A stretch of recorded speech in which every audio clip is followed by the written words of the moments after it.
There is a woman in Lancaster County, Pennsylvania, who is 73 years old, has raised 6 children, has never once purchased a department store moisturizer, and whose skin, according to her own granddaughter, who left the community at 22 and now lives in Columbus, looks the way most women's skin looked at 50.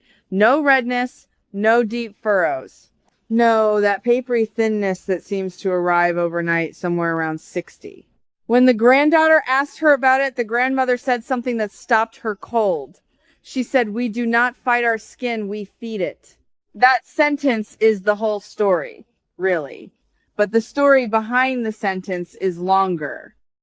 And it involves people who had very strong reasons to make sure you never heard it.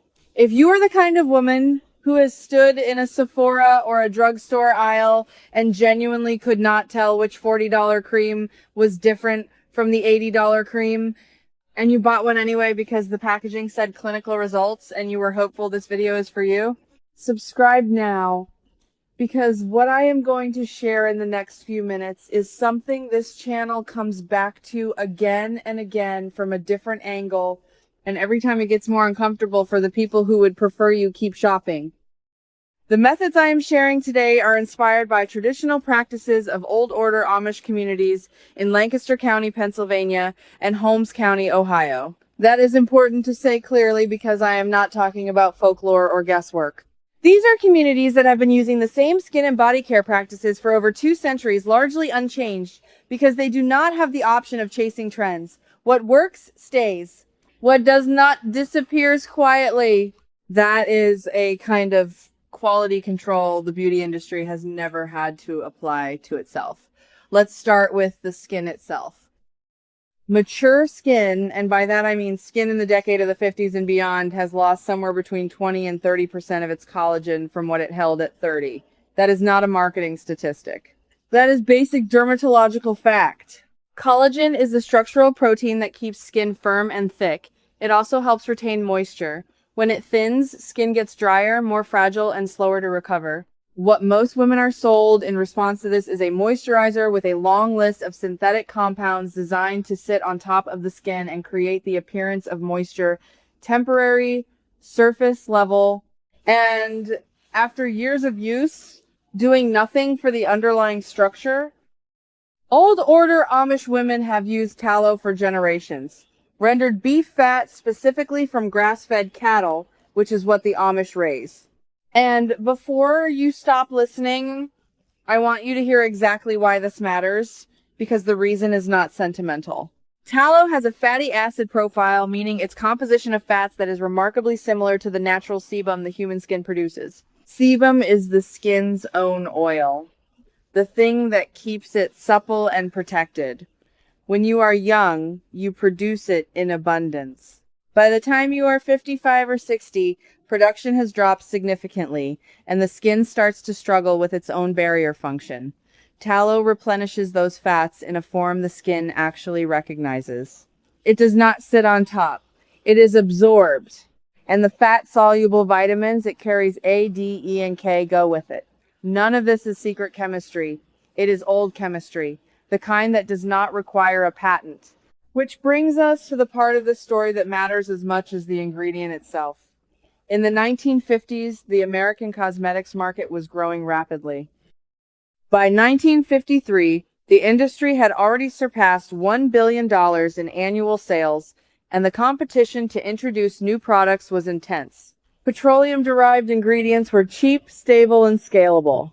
Mineral oil, petrolatum, synthetic emollients, these could be produced in enormous quantities, combined with fragrance, put in a beautiful jar, and sold at margins that animal-based ingredients simply could not match.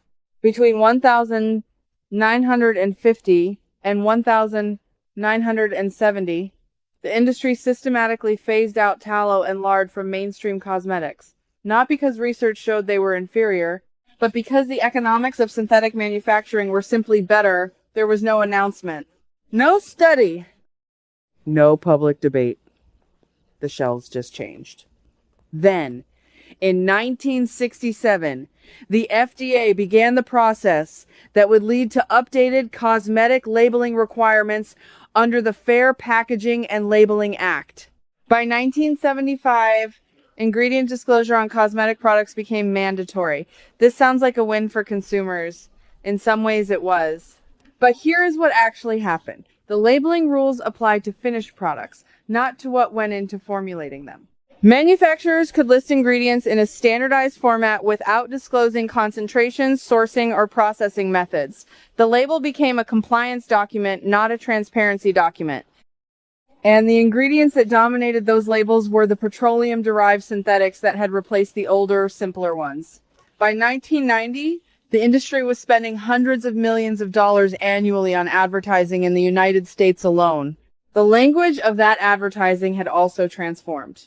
Clinical, dermatologist tested, scientifically proven, these phrases required no regulatory approval to print on packaging. The Federal Trade Commission has issued warnings about misleading cosmetic claims on multiple occasions, including a notable enforcement action in 2012 targeting anti-aging product advertising, but the standard has never been stringent enough to change the fundamental dynamic. You can say a cream is clinically proven as long as you did the study yourself and no one ever audited it. Meanwhile, in Lancaster County, nothing changed.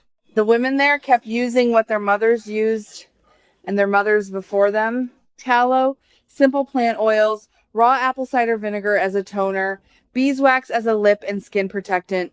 No preservatives needed because the products were made in small batches and used quickly. No fragrance added because there was no reason for it. Now, here's the part I want to be honest with you about, because if I do not say this, someone will think I am selling something. Tallow-based skincare is not a solution for every skin condition.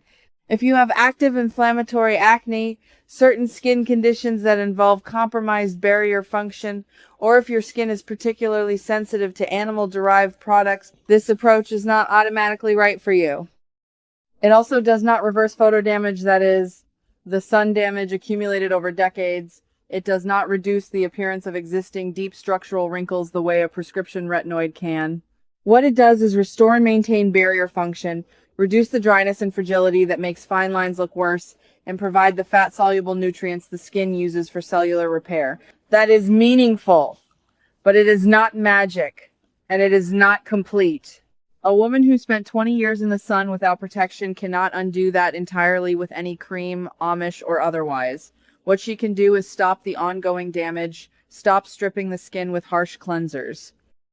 Stop applying synthetic fragrance, which is one of the most common sources of low-grade skin irritation in women over 50. Stop using products with high alcohol content that dry the skin in the name of controlling shine that your skin is actually producing, because it is trying to compensate for dryness. The Amish approach to skin is not a product regimen. It is a relationship with the skin's own biology. Minimal intervention, maximum compatibility. The cleanser in many households is nothing more than water and occasionally a very mild soap made from animal fat or olive oil. The moisturizer is the tallow. The toner, if used, is raw apple cider vinegar diluted with water, which has a pH close to the skin's natural acid mantle and helps restore that balance after washing. Raw apple cider vinegar, the kind that still contains the culture of bacteria and yeast known as the mother, has documented antimicrobial properties. A study published in Scientific Reports in 2019 examined its activity against several common skin pathogens. The concentrations needed for clinical efficacy are higher than what you would use as a toner, so the antibacterial argument should not be overstated. But the pH balancing function is real, and in a community where women are not using the kind of heavy products that disrupt the skin's surface constantly, that alone is significant. One more thing about the Amish communities, specifically. These are women who spend time outdoors. They are not sedentary. They eat food that they grow or raise with almost no processed ingredients, high in fat-soluble vitamins, low in refined sugar. The connection between diet and skin condition is not a wellness blogger invention. Dermatological literature has consistently documented the role of glycation, the process by which excess sugar binds to collagen and makes it stiff and damaged in premature skin aging. You cannot address the outside of the skin well while the inside of the body is producing conditions that degrade it. The Amish are not doing anything exotic. They are eating real food, sleeping on a schedule their biology recognizes, and using products on their skin that do not fight what the skin is trying to do naturally. There are women in their 60s in Lancaster County who look 10 years younger than women their age in cities using $100 serums. This is not a statistical claim. It is an observation repeated by dermatologists who have worked in rural Pennsylvania, by journalists who have visited these communities, and by the granddaughter in Columbus who keeps thinking about what her grandmother said. You do not fight your skin, you feed it. Here is what that looks like practically. A small amount of rendered grass-fed beef tallow applied to slightly damp skin after washing at night.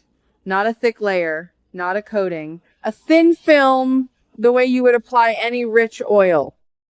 In the morning, a gentle rinse with water, nothing that strips. If your skin tends toward oiliness, you adjust the amount. You do not add products, you remove them. This is not a protocol that requires purchasing anything expensive. It does not require a dermatologist visit. It does not require a subscription or a refill, which is not, incidentally, the precise reason no one is spending money to put it in front of you. The beauty industry in the United States generates over $50 billion a year. A meaningful portion of that depends on women over 50 buying anti-aging products that require continued purchase to maintain any effect. A simple, inexpensive ingredient that works with the skin's own biology is not a product category. It cannot be scaled into a luxury brand. It cannot be patented. It cannot generate quarterly earnings growth. So it does not get a display at Nordstrom, and it does not get a clinical trial funded by someone who wants to sell it to you. That is not a conspiracy. That is just how markets work. And understanding how markets work is how you stop letting them make decisions for you. The women in Lancaster County are not making a political statement. They are not rebel naturalists. They are simply continuing to do what their grandmothers did because it works and because they have no reason to do otherwise. The rest of us had our grandmother's knowledge replaced by advertising. That replacement happened at a specific moment in history for specific economic reasons, and it has cost several generations of women a great deal of money and in many cases actual harm to their skin. You now know what happened and roughly when. You know what the alternative looks like. You know its limits. You know why it was never marketed to you. What you do with that is yours to decide. Drop your state in the comments and tell me what you spend on anti-aging products every month. I want to know what this has cost women across the country in real numbers out of real budgets. And if your grandmother used something her mother used before her, a kitchen remedy, a homemade preparation, something she never called skincare but treated her skin with anyway, I want to hear about it. Those stories matter. They are the record of what we lost and what can still be recovered. If you are the kind of woman who believes real knowledge has been quietly pushed aside to protect someone else's profit, you already know what to do. Next time, the Amish hair ritual that the FDA moved to classify as drug grade in 1978, and the reason they failed is a story that tells you everything about who gets to decide what counts as medicine.